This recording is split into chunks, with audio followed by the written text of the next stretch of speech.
नुआ नुआ शिल्प को आमे प्राधान्य दवा एवं निमापड़ा को ओडिशा 147 विधानसभा भितर एक उत्कृष्ट विधानसभा भावे गठित करला पाई प्रतिश्रुति मध्ये Honorable Deputy Chief Minister Pravati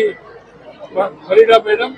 she has undertaken a new initiative to involve all sections of the people, how we can develop Nimapada into a Vikasit Nimapada. Nimapada जानछि गोटे एमिति माटी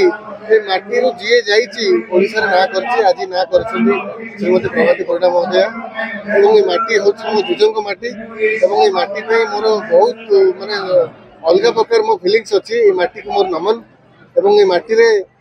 माने जिल्ला रो आज देखंतु जिल्ला रो टोटल कंट्रोल ए माटी रो होछि आज उपमुख्यमंत्री एठी अछंती विधायक हिसाब रे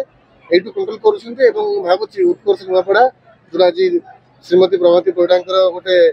परिकल्पना करिसेंती ताकू निश्चय निमापड़ा वासी से निश्चय ठीक भाव लगे बोली मोर आशा भरोसा अछि।